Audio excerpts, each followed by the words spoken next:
Hey guys, it's been a minute since I posted a video, and I know my channel description says that this is a fishing and motorcycle channel, and really the videos I put up so far have been a backlog of all my fishing stuff and not much motorcycle stuff. And over where I'm at, it's actually getting to the mid 30s in the morning and night when I go to work and come home from work. So I wanted to get some footage of the bikes before I had to winterize them and store them. So I thought I'd just do that now. So starting on the left, I have a Honda Rebel 500 SE. I have a Honda Navi 110. And I know some people will say, oh, that's not a motorcycle, it's a scooter because it doesn't have a clutch. And I understand that, but if I have to pay for motorcycle insurance, I'm going to call it a motorcycle, you know? And then last but not least, I have a Kawasaki Z125. And I actually had the bigger brother, the Z400, recently, and I sold that to a buddy of mine. Just because I had no room and I just had a baby, so I just didn't need so many. And to be honest, one of these guys might go. I love this one because it's fun, but I'm leaning towards keeping the Navi just because of how useful it is. It comes with this little storage box built in, and the thing gets like 110 mpg, which is nuts. I don't think I actually get that, just I'm full throttling the whole time, but either way. Um, for this bike, I actually put on saddlebags just to carry my fishing gear. My telescopic rods and my ultralight gear usually fits in those bags without any issues. Usually I keep this one on the road. The Honda Navi, though, the little scooter, since it comes with this hard box, and I have a little pouch and my rod holder attached to the rail in the back.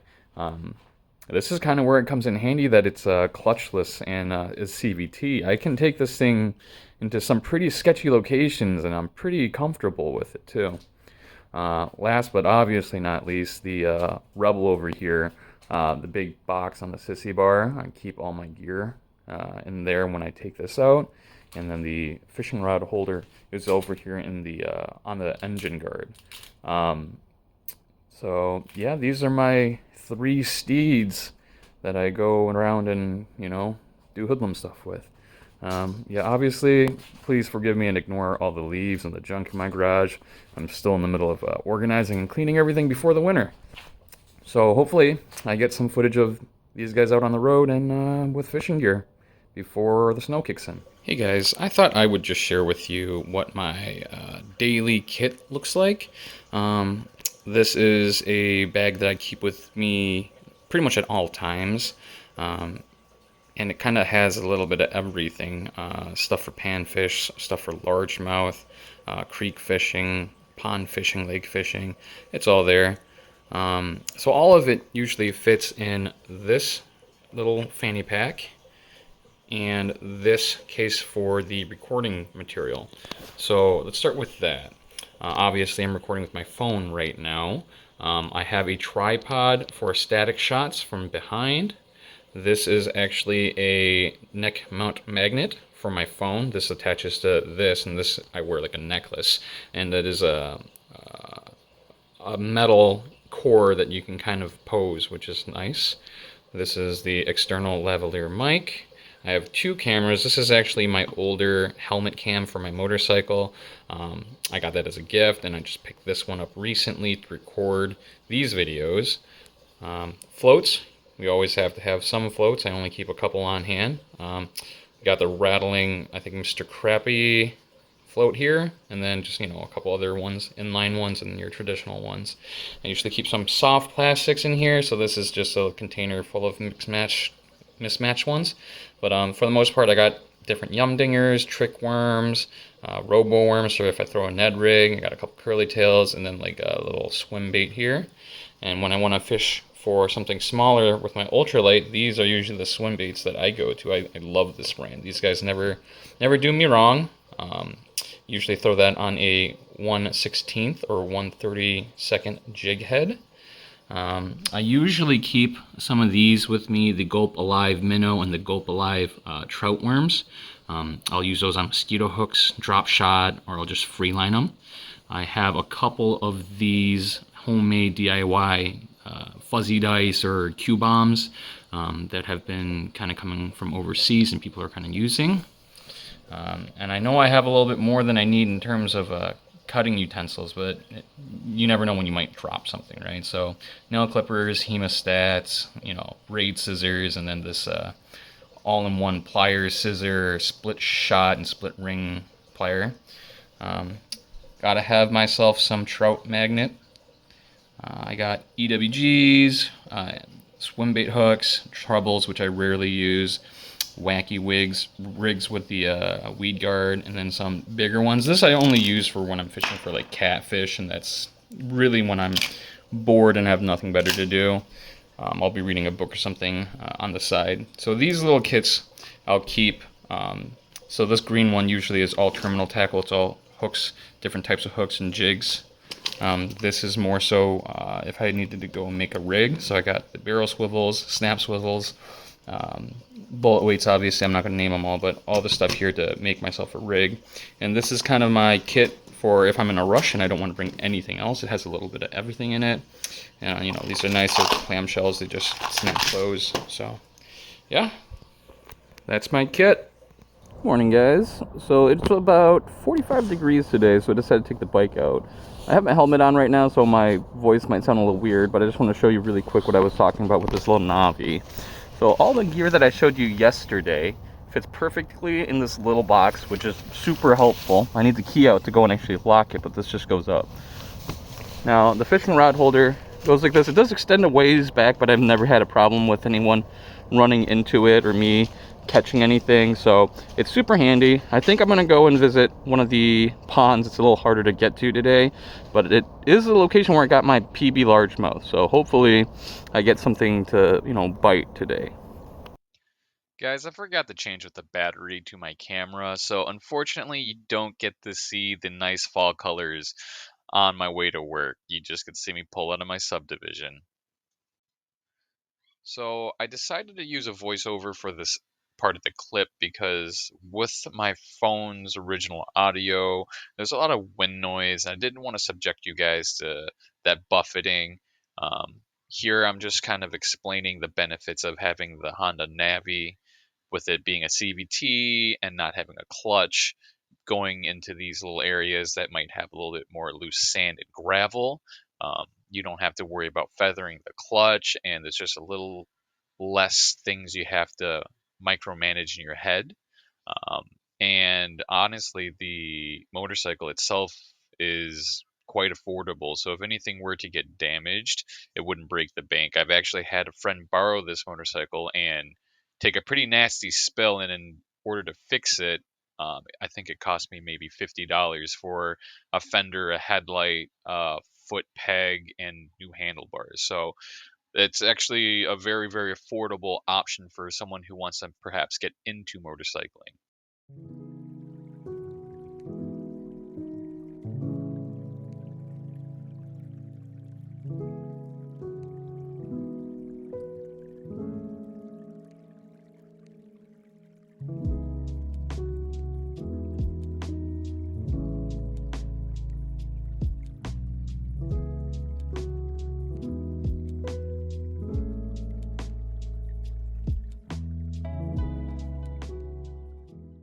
So that is a one lake. That company over there has a no trespassing thing. I used to fish it, and security got called on me a couple times.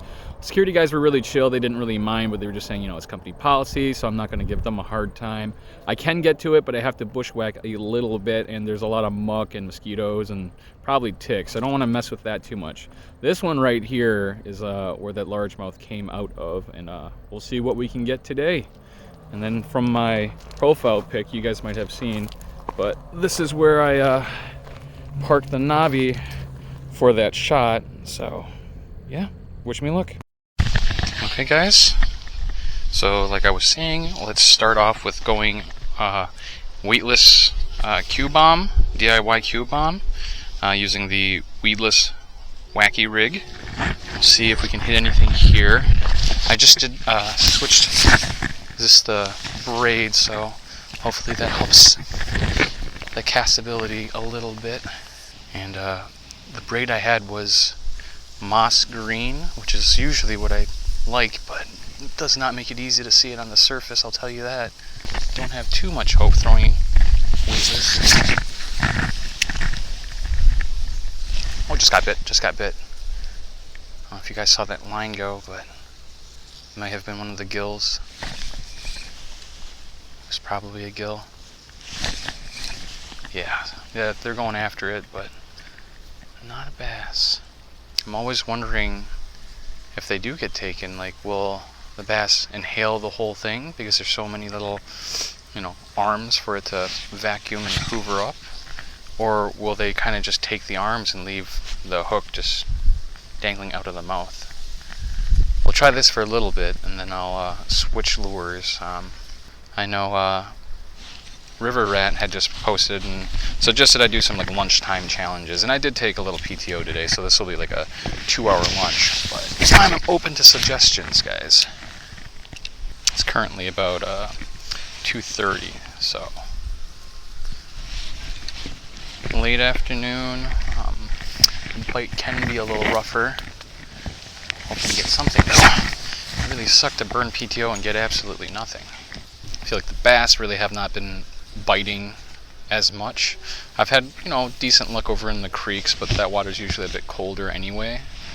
And, bass here tend to like it a little bit warmer. By half an hour, 45 minutes, if I get no bites, we might just pick up and go to our usual spot and see what we can do. Oh, something's taking it. It might be a bluegill though. I don't know. Yeah, it was definitely a bluegill. It's too small. Yeah, so you guys can see these bluegill will go after it. Obviously they can't swallow it because they're too tiny, but there's interest in it.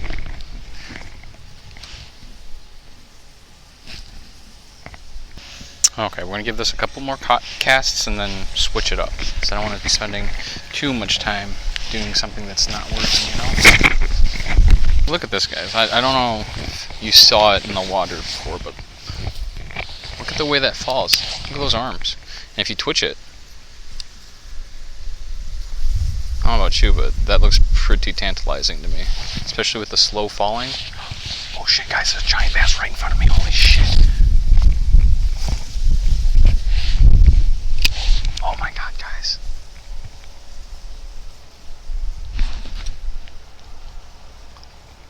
There's a decent bass, guys. That was probably a 2-pounder right there. He wanted nothing to do with that, though. Damn. Man, that sucks seeing that 2-pounder just kind of stare at me and leave. Feels bad. Okay, guys, let's just try with a little trick worm, wacky rigged. I do have the rubber like gaskets, O-rings, but I don't have it with my bag, so classic method, just throw it out there and hope the worm stays on, doesn't get spat.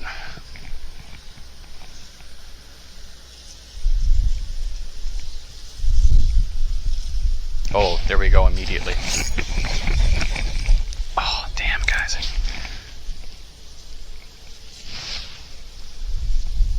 That would have been really funny if we would have landed that first go. There we go. There we go. There we go, guys. Oh, no! He didn't feel big. But still, would have been a fish. Would have been a fish. I really want to catch a bass, but you know what? Sometimes it's not in the cards.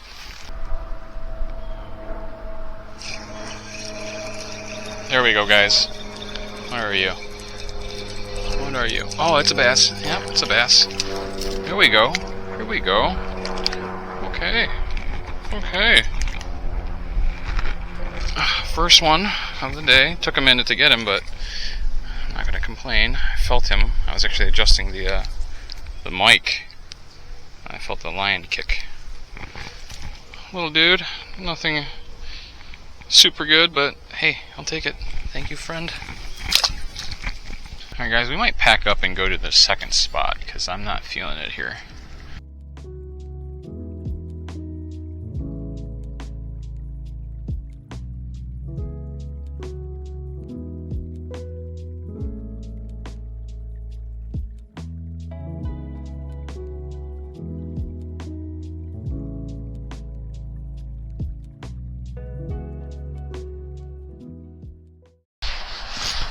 Guys, I may have realized that I wasn't recording the past half hour, and I had 3 crappie on. Kind of landed into a whole mess of them. So if I don't have that footage, I am going to be very upset. But hopefully I catch a couple more before I have to go.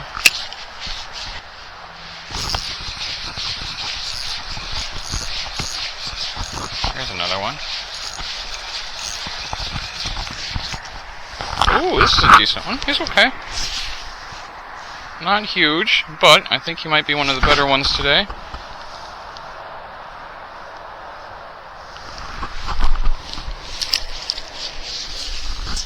Let's hit a couple more of those guys, huh?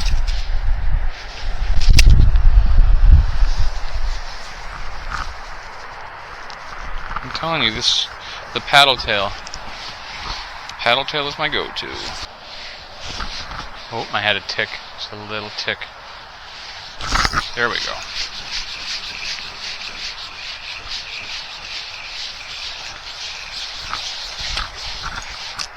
Little one.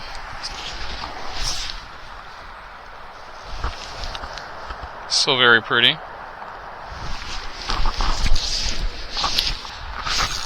Here we go again, guys. All of them are right there, all spooled up.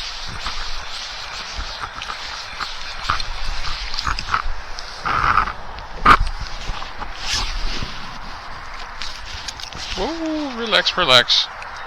My friend.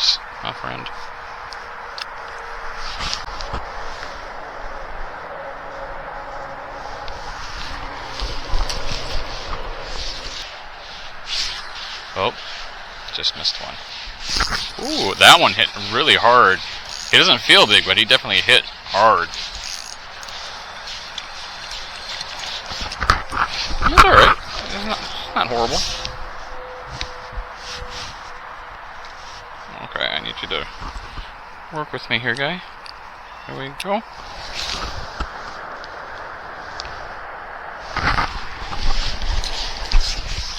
I'm gonna keep tossing here until I exhaust this patch, guys. I mean, it was rough at that other pond, other than that one bass. Oh. Swiped at me and messed up my tail. How rude. But, no, this little school of crappie are making up for the boredom. My gosh, guys. Aggressive, very aggressive.